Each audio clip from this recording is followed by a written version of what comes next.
Hi guys, welcome back to my YouTube channel. आज हम लोग डिस्कस करेंगे कि सफल ज्वाइन कैसे वर्क करता है अंडर द हुड। इसकी बहुत सारी कॉम्प्लेक्सिटी है। इसकी मैपिंग फेज कैसे काम करती है, इसमें रिड्यूस फेज कैसे काम करता है, इसमें सफल पार्टीशंस के क्या कंसेप्ट्स है, इसमें पार्टीशनिंग की क्या कंसेप्ट्स है, मतलब बहुत सारी कॉम्प्लेक्सिटी है। तो चलिए एक एक चीज को हम अनफोल्ड करते हैं, ठीक है। सो आज का डिस्कशन है हमारा कि सफल ज्वाइन कैसे काम करता है, how it works under the hood, ठीक है। सफल पार्टीशंस, या आपने सुना होगा हैश पार्टीशंस, ठीक है। और इसमें आपने एक और वर्ड सुना होगा high cardinality column, high cardinality या फिर लो कार्डिनैलिटी।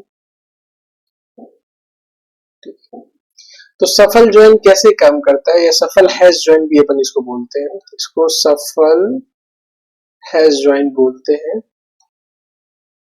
जो कि अ टाइप ऑफ है, मतलब एक टाइप है आपका ज्वाइन स्ट्रेटेजी का। आपने सुना होगा सफल hash join, broadcast hash join, ठीक है, फिर से शॉर्ट मर्ज ज्वाइन।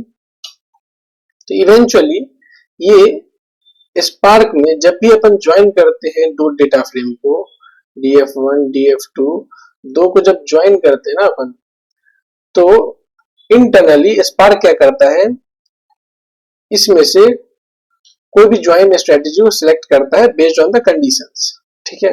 तो उसमें से हमारा इन जनरल जब हम ज्वाइन करते हैं, जब दो डेटा सेट, जो डेटा फ्रेम का साइज है दोनों कंपैरेटिव है, कोई छोटा नहीं है, अगर बहुत स्क्यूड है तब तो अपन ब्रॉडकास्टिंग पे जाएंगे, ब्रॉडकास्ट हैश ज्वाइन करेंगे। अदरवाइज हम सफल हैश ज्वाइन का यूज करते हैं जब दो डेटा फ्रेम का साइज जो है, size of df1 is comparable to size of df2।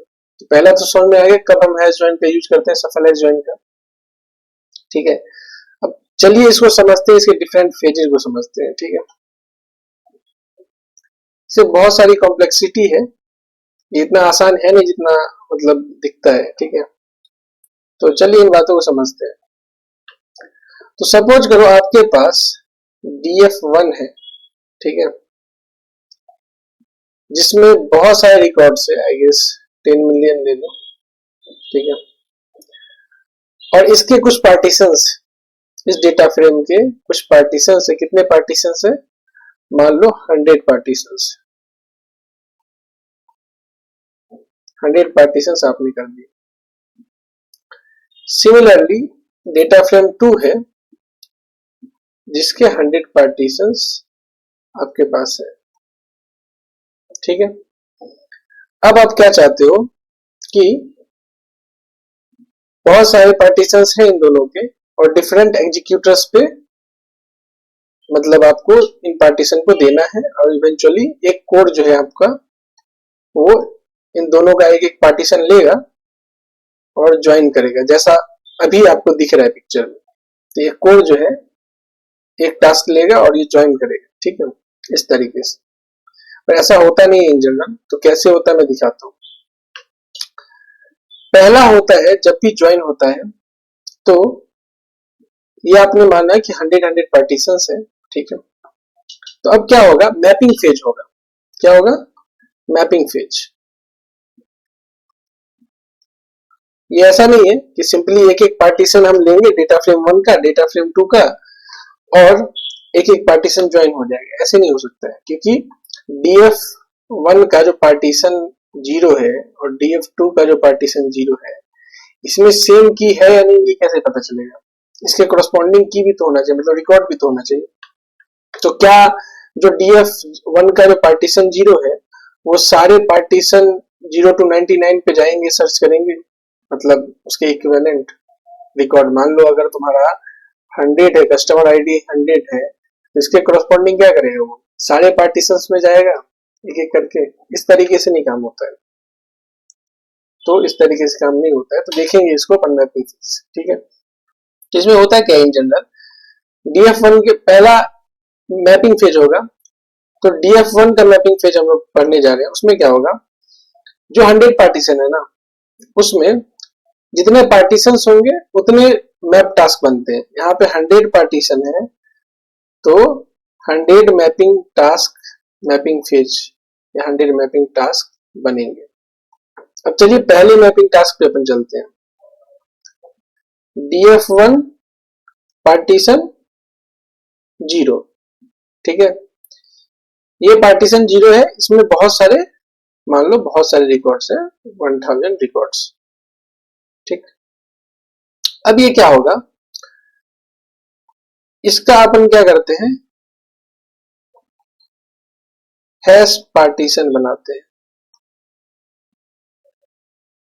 Hash partitioning हो रहा है यहाँ। तो ये क्या होगा, हमको जो है सफल पार्टीशन या हैश पार्टीशन हमको रखने होते हैं। मतलब आप कितने पार्टीशंस रख रहे हो, सफल मीन्स इतने शार्ट्स हैं आप, ठीक है। इसी को बोलते हैं सफल पार्टीशन, मीन्स आप कितने बकेट रख रहे हो इसको पार्टीशन करने का, पार्टीशन के लिए। मतलब जो रिकॉर्ड्स आ रहे हैं ना, रिकॉर्ड्स आएंगे, उसका हैश पार्टीशनिंग होगा, हैशिंग होगा, और इतने बकेट्स में रखेंगे। इन बकेट्स को ही बोला जाता है सफल पार्टीशंस या फिर हैश पार्टीशंस।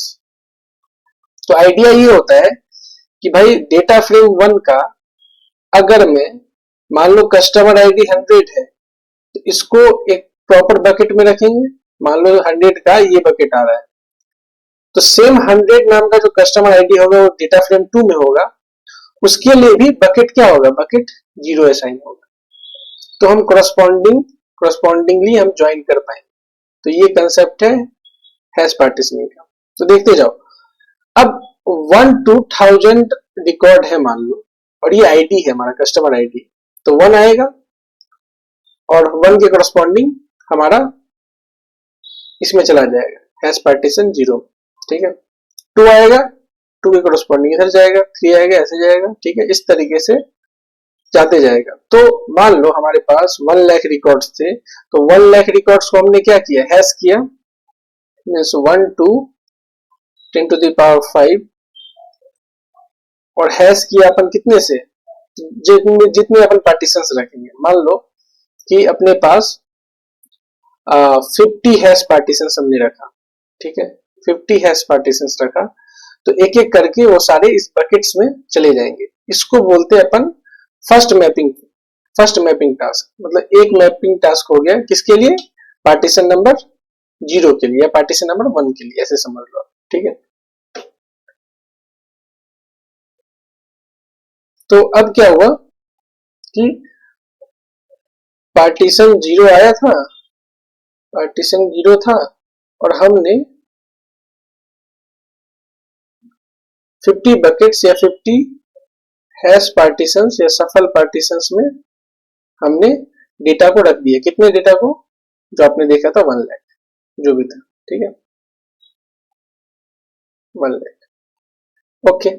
फिर पार्टीशन क्या आएगा, फिर पार्टीशन 1 आएगा, फिर सेम काम होगा, ठीक है। फिर पार्टीशन 2 आएगा, फिर अपन रख देंगे। इसमें हो क्या रहा है, समझना इस बात को। एक पार्टीशन के लिए पर डेटा पार्टीशन हमारे पास कितने बन रहे हैं, हमारे पास वो 50 हैश पार्टीशन जा रहे हैं। तो पर पार्टीशन के लिए हमारे पास जो एक पार्टीशन है ना, एक पार्टीशन का जो एक सफल पार्टीशन है, उसको अपन बोलते हैं एक ब्लॉक। तो एक पार्टीशन में कितने हमारे पास सफल पार्टीशन, 50, तो 50 सफल ब्लॉक्स बनेंगे या सफल फाइल्स बनेंगे, सफल फाइल बनेंगे, ठीक है। एक पार्टीशन किए, सारे 1 लाख रिकॉर्ड्स को अपने डाल दिया 50 हैश पार्टीशंस में, तो 50 हमारे पास सफल फाइल्स बनेंगे, सफल ब्लॉक्स बनेंगे, जो इवेंचुअली पहले बफर में रखा जाता है इंटरमीडिएट स्टेज पे, फिर डिस्क में इसको रखा जाता है, डिस्क में राइट होता है। इसी को अपन बोलते हैं सफल राइट। आया एक पार्टीशंस का हमने क्या किया, ज्वाइन की जो है, ज्वाइन की के करस्पॉन्डिंग हम लोग हैशिंग करेंगे, ठीक है। ज्वाइन की के करस्पॉन्डिंग हम लोग हैशिंग करेंगे। क्यों ज्वाइन की के करस्पॉन्डिंग करेंगे? ताकि मैंने बताया था कि 100 अगर कोई कस्टमर आईडी है तो उसके लिए मुझे ज्वाइन की के करस्पॉन्डिंग एक दो डेटा फ्रेम को ज्वाइन करना है। तो ज्वाइन की करस्पॉन्डिंग अगर करेंगे तो मुझे पता चल पाएगा कि सेम जो हमारा आईडी है, सेम आइडेंटिफाइड है दो डेटा फ्रेम में, वो सेम बकेट पे जाए, और तभी हम सेम बकेट पे जाएगा, सेम सार्ट पे जाएगा तो हम ज्वाइन कर पाएंगे। तो धीरे धीरे अनफोल्ड होगा, स्लोली ग्रेजुअली देखते रहो। तो पहला मैप फेज हुआ, हमारे पास 50 सफल ब्लॉक्स बना, ठीक है। फिर ऐसे ही सेकंड पार्टीशंस के भी 50 सफल ब्लॉक्स बनेंगे। ऐसे ऐसे हमारे पास कितने पार्टीशंस थे? 100 पार्टीशंस थे। 100 पार्टीशंस मींस 100 मैप टास्क, ठीक है। और एक मैप टास्क में 50 ब्लॉक्स बन रहे हैं, सफल ब्लॉक्स, ठीक है। तो कितना हो गया? 5000 सफल फाइल्स बने डिस्क पे, या ब्लॉक्स कह लो, ठीक है। ये होता है एक मैप फेज, मतलब सारे जितने 100 मैपिंग फेज थे, ठीक है, जितने डेटा पार्टीशन होंगे उतने मैपिंग फेज होंगे। यहाँ पे 100 पार्टीशन था तो हर बार इतने मैपर बने इस पे। पहली बात, ये मैप रिड्यूस फेज जो होता है वो हडूप के मैप रिड्यूस फेज से डिफरेंट होता है। पैराडाइम मॉडल सेम है, मॉडल सेम है, एग्जीक्यूशन मॉडल डिफरेंट है। पैराडाइम मॉडल सेम है, एग्जीक्यूशन मॉडल डिफरेंट है। मैप रिड्यूस जो हडूप में होता है वो प्रॉपर मैप रिड्यूस, मतलब वो बहुत डिफरेंट होता है स्पार्क से। स्पार्क में डैग होता है अपना, ठीक है। बस एग्जीक्यूशन मॉडल चेंज है, बाकी सेम ही है। आपको मैपिंग और सफलिंग, पहले मैपिंग होता है, फिर शफल होगा और फिर रिड्यूस होगा, ठीक है। बिल्कुल सिमिलर होता है। तो आपने समझा कि मैपिंग कैसे हो रहा है। तो एक डेटा फ्रेम का हमने कितने बनाया? 5000 सफल ब्लॉक्स बनाया, ठीक है। अब फिर चलते हैं सेकेंड डेटा फ्रेम पे यार, ठीक है। ये DF2 था, ठीक है। इसके है 100 पार्टीशंस। पार्टीशन 0 आया,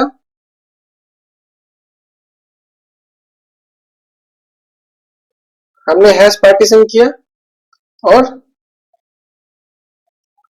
कितने बकेट्स थे हमारे पास, कितने सफल पार्टीशन थे? 50 हमने लिया है, ठीक है। पार्टीशन 0 आया, सारे 1 लाख रिकॉर्ड को पुश किया इस बकेट में, हैश पार्टीशंस में, और कितने फाइल्स बने? तो एक मैपिंग में कितने होंगे? 50 ब्लॉक्स या 50 सफल फाइल्स। फिर पार्टीशन 0, पार्टीशन 1 आएगा अप टू पार्टीशन 100। सब में कितने बनेंगे? 50 बनेंगे। तो सेम हो जाएगा 50 इंटू, एक में इतना हो रहा है एक मैपिंग में, तो 100 मैपिंग में कितना होगा? 5000 सफल ब्लॉक्स बनेंगे। तो इस तरीके से पहले मैपिंग फेज हो जाता है दोनों डेटा फ्रेम का, ठीक है। और ये सारे सफल ब्लॉक्स जो है वो सारे यहाँ पे डिस्क पे राइट हो जाते हैं इंटरमीडिएटली, मतलब शॉर्ट टाइम के लिए बफर में होता है, उसके बाद मेमोरी में होता है, उसके बाद फिर क्या होता है, फिर डिस्क में ये इवेंचुअली राइट होता है। तो अभी हमने देखा सफल राइट ऑपरेशन हो गया, ठीक है। तो इसी को सफलिंग बोलते हैं। ये जो बार बार अब डेटा डिस्क में जा रहा है, फिर अपन रिड्यूस फेज में इसको रीड करेंगे, ठीक है।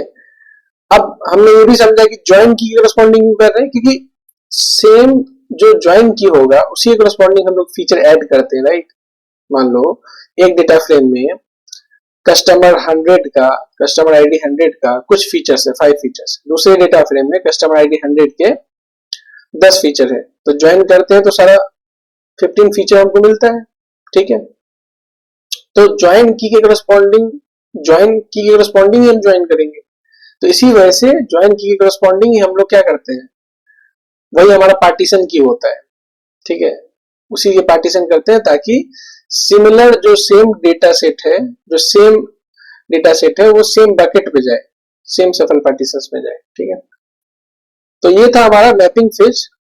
अब चलते हैं हम रिड्यूस फेज पे। तो हमने देखा कि हमारे पास 100 डेटा पार्टीशन था, इसको अपन रख दिए 50 बकेट्स में या 50 सफल पार्टीशंस में। हमारे पास कितना है 50 है, ठीक है। ये था हमारा DF1 का। तब इस ये क्या करेगा, सोचो ये क्या करेगा।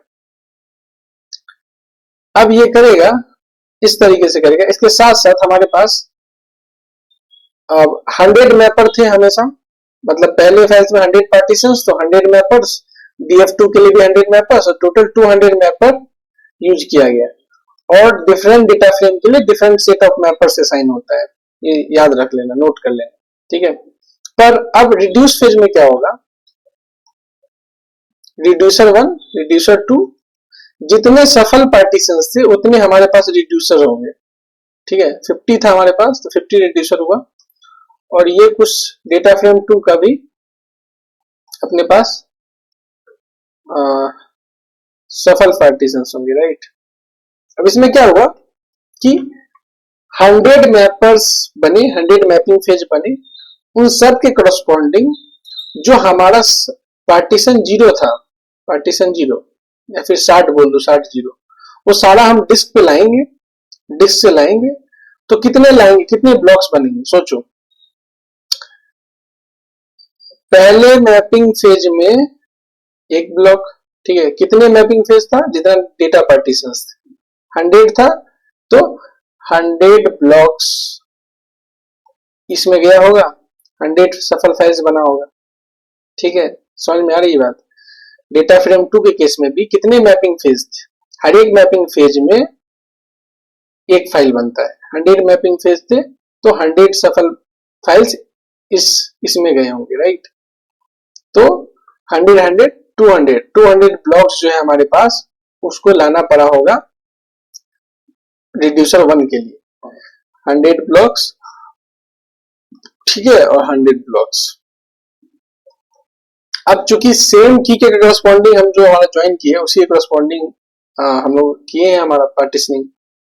तो यहाँ पे अब क्या होता है, अब ये दोनों आपस में ज्वाइन होगा by using reducer 1। Similar case होगा, 100 ब्लॉक्स सफल ब्लॉक्स इसके भी होंगे, 100 सफल ब्लॉक्स इसके भी होंगे, जो ये डिस्क से रीड करेगा ना। तो अभी रिड्यूसिंग फेज में क्या होता है, सफल रीड होता है, ना कि राइट होता है, ठीक है। तो इस तरीके से यही हमारा एक इशू भी क्रिएट करता है कि जब इतने सारे सफल फाइल्स को ओवर द नेटवर्क लाया जाता है, तो ये डिस्क आईओ काफी इंक्रीज होता है, ठीक है। तो इसी को कम करने का तरीका ये है कि आप सफल जो है, जो नंबर ऑफ सफल पार्टीशंस है, वो कम करिए, क्योंकि हर एक मैपिंग फेज में जितने सफल पार्टीशंस होंगे उतने ही सफल ब्लॉक्स क्रिएट होंगे, ठीक है। तो जैसे टोटल सफल ब्लॉक्स कितने होते हैं, नंबर ऑफ डेटा पार्टीशन, ठीक है, और एक डेटा पार्टीशंस में कितने सफल ब्लॉक्स बनते हैं, तो डिपेंड करता है नंबर ऑफ सफल पार्टीशंस कितने हैं इनटू 2। ये तो एक डेटा फ्रेम के लिए था, 2 डेटा फ्रेम, तो नंबर ऑफ सफल पार्टीशन पे डिपेंड करता है सफल ब्लॉक्स। उन सफल ब्लॉक्स को कम किया जाता है।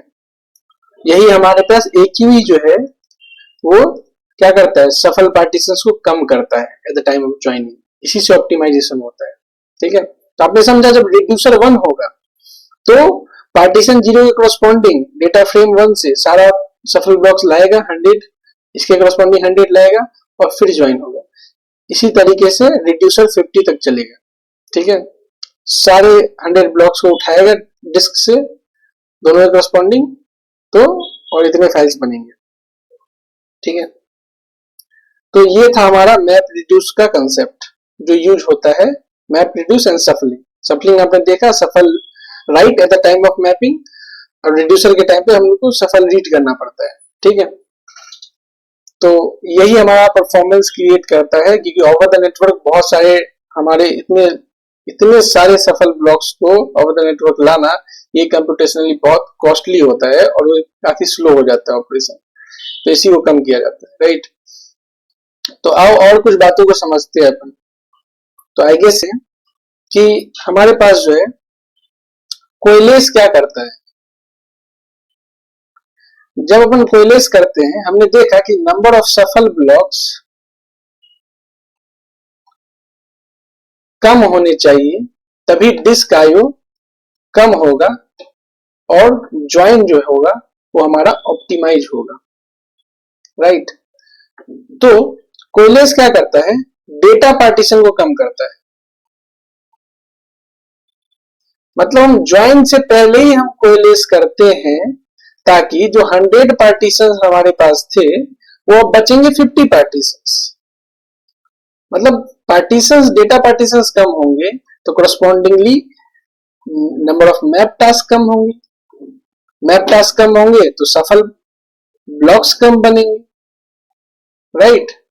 तो दो तरीका होता है, या तो आप सफल पार्टीशंस कम कर दो जो कि एक ही करता है हमारे पास, या फिर आप कोलेस कर दो ज्वाइन से पहले। तो दो तरीके से ऑप्टिमाइज होता है ये सफल ऑपरेशन, ठीक है। तो मैंने फॉर्मूला बताया था ना, number of data partition into सफल पार्टीशंस, क्योंकि एक डेटा पार्टीशन में सफल पार्टीशन के कोरस्पॉन्डिंग जितने सफल पार्टीशन है उतने ही सफल ब्लॉक्स बनते हैं। तो इसको कम कर दो और इसको कम कर दो, मैथमेटिकली यही हो सकता है सिचुएशन, ठीक है। तो ये था तरीका कि कोइलेस क्या करता है, सफल पार्टीशन कम नहीं करता। याद रखने पॉइंट है, कोइलेस हमेशा डेटा पार्टीशन कम करता है।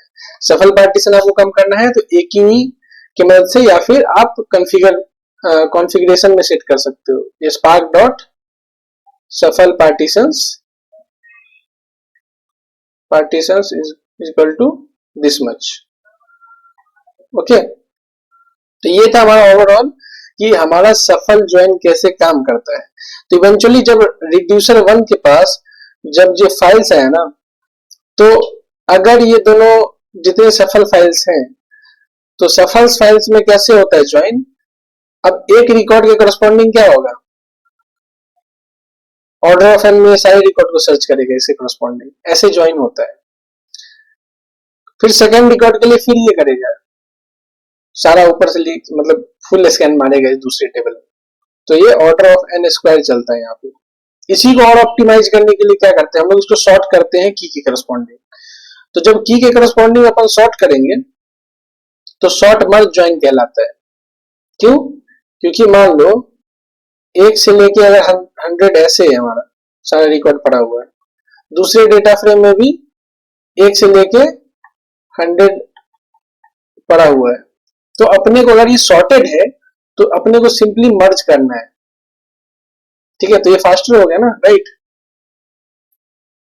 तो करस्पॉन्डिंग ऑलरेडी है, मींस ऑर्डर ऑफ 1 में कुछ ऐसा नहीं है, ठीक है। एक एक करके जाएगा, मतलब ऑर्डर ऑफ एन आप बोल सकते हो सारे रिकॉर्ड्स के लिए, एक के करस्पॉन्डिंग एक और 2 के करस्पॉन्डिंग 2, इस तरीके से। अगर ये अनऑर्डर्ड है जैसे सफल में होता है तो कॉम्प्लेक्सिटी बढ़ जाएगी, ऑर्डर ऑफ एन स्क्वायर। तो यही फायदा है शॉर्ट मर्ज ज्वाइन का। तो like you have seen the difference between short merge join SMJ and short like hash join, ठीक है। और ब्रॉडकास्ट ज्वाइन तो आपको पता ही है कि जब स्मॉलर होता है तो अपन ज्वाइन ही नहीं करते हैं, मतलब सेम ही हमारे पास सेम ही नोड पे डेटा प्रेजेंट रहता है, तो अपने को सफल करना नहीं पड़ता है। तो आई गेस यहाँ तक क्लियर होगा। अब दूसरी बात ये समझ लो कि कार्डिनैलिटी कॉलम का कितना इफेक्ट होता है। कार्डिनैलिटी कॉलम का मतलब जब भी आप पार्टीशंस करते हैं ना, डेटा को जब पार्टीशंस करते हैं तो पार्टीशन की डिफाइन करते हैं। तो पार्टीशन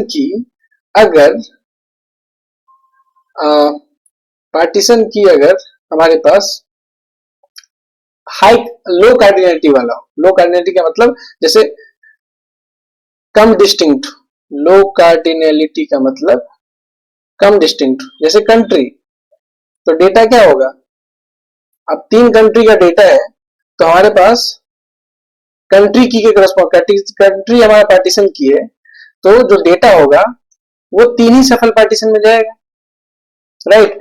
मान लो आप 50 पार्टीशन चूज किए थे, कितना किए थे 50, पर आपका जो की है, पार्टीशन की है, वो हमारा कंट्री है, तो वो 3 ही पार्टीशन पे गया, तो बाकी जो सफल पार्टीशन है वो खाली रह गए, अनऑप्टिमाइज्ड हो गए। तो ये स्क्यूड डेटा का फॉर्मेशन करेगा, स्क्यूड डेटा का फॉर्मेशन करेगा, जो लो कार्डिनैलिटी कॉलम, ठीक है। तो इससे अपने को बचना चाहिए। तो ज्वाइन के केस में ये रिकमेंडेड है कि आप हाई कार्डिनैलिटी कॉलम का इस्तेमाल करें। क्यों? जब हाई कार्डिनैलिटी का मतलब मान लो स्टेट का या फिर किसी का, आप मान लो किसी दूसरे कॉलम या स्टेट मान लो कि इस स्टेट में पर्सन रह रहा है, तो जब हाई कार्डिनैलिटी कॉलम होगा तो हमारे पास वो सारे सफल पार्टीशंस को हम यूज कर पाएंगे, ठीक है। सारे सफल पार्टीशंस में डेटा जाएगा, मतलब अब इससे क्या होगा, जितनी ज्यादा सफल पार्टीशंस है उतनी ज्यादा रिड्यूस टास्क हम लोग असाइन कर पाएंगे। इससे पैरेलल प्रोसेसिंग बढ़ाना, इससे पैरेलल प्रोसेसिंग बढ़ता है हाई कार्डिनैलिटी से, क्योंकि at the time of reduce phase ज्यादा हमारे पास सफल पार्टीशन होगा तो हम पैरेलल प्रोसेसिंग कर पाएंगे।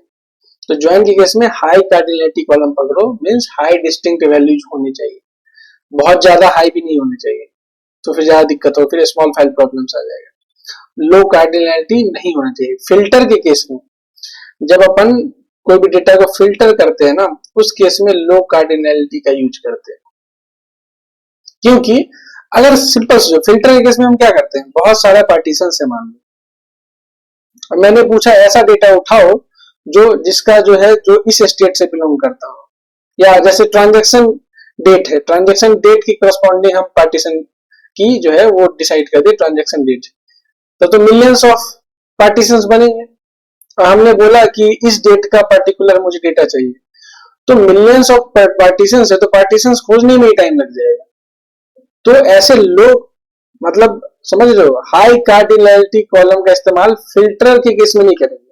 फिल्टर के केस में लो कार्डिनैलिटी का इस्तेमाल करेंगे। जैसे कंट्री है तो मुझे 3 ही पार्टीशन में खोजना पड़ेगा एक्चुअल डेटा। जो पार्टीशन प्रूनिंग का कंसेप्ट आता है वो यही है कि उसमें फिल्टर के केस में हम लो कार्डिनैलिटी का इस्तेमाल करेंगे ताकि हमको ज्यादा सर्च ना करना पड़े, ठीक है। ये सब था कंसेप्ट की हाई कार्डिनैलिटी का इस्तेमाल ज्वाइन में करते हैं, क्योंकि इसका मतलब हमारे पास ज्यादा रिड्यूस टास्क बनेंगे, मतलब ज्यादा पैरेलल प्रोसेसिंग हम लोग कर पाएंगे। फिल्टर के केस में हम लोग के पास पार्टीशन प्रूनिंग है, मतलब कौन सा पार्टीशन हमारे लिए रेलेवेंट है उसको सर्च करने में ही ज्यादा टाइम न लगे, तो इसके लिए हम लो कार्डिनैलिटी कॉलम का इस्तेमाल करते हैं, मतलब लो डिस्टिंक्ट वैल्यूज वाले कॉलम का इस्तेमाल करते हैं। तो आई गेस कि this things are very clear to you. और कुछ भी अगर कोई ऐसा इशू लगे तो आप कमेंट डाउन करो मुझे।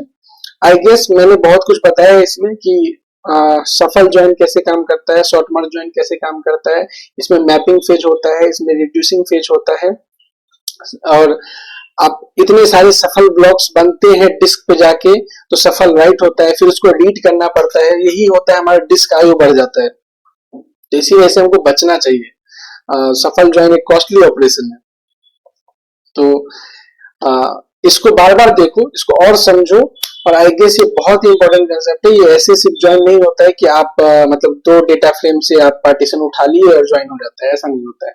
प्रॉपर मैपिंग होता है, फिर सफलिंग होता है, जैसे आपने देखा सफल राइट सफल रीड ओवर द नेटवर्क, उसके बाद फिर रिड्यूस टास्क बनता है, ठीक है।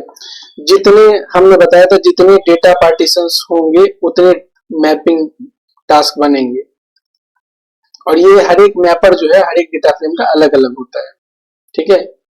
और जितने सफल पार्टीशंस होंगे उतने सफल ब्लॉक्स बनते हैं, मतलब वो भी एक करस्पॉन्डिंग फैक्टर है सफल ब्लॉक्स बनते। और हमने देखा कोएलेस हम लोग पहले ही करते हैं, डेटा पार्टीशंस को ही कम करने के लिए करते हैं ताकि सफल ब्लॉक्स कम हो पाए। सफल पार्टीशंस कम करना है तो आप AQ में हमने देखा था, हम लोग सफल नंबर ऑफ पार्टीशन सफल पार्टीशंस कम कर दो, ठीक है। इसको और ऑप्टिमाइज करना है तो 2 तरीका, डेटा पार्टीशन कम करो या सफल पार्टीशन कम करो। Was more and more to gain the conceptual understanding behind this. It's not like you need to deep dive it how things are working. इनके मैप रिड्यूस बहुत डिफरेंट होते हैं, मतलब मॉडल सेम ही है, education model different. Thank you, bye bye, we'll meet you in the next video. Till the time, do like, share, subscribe and watch more and more to gain more understanding.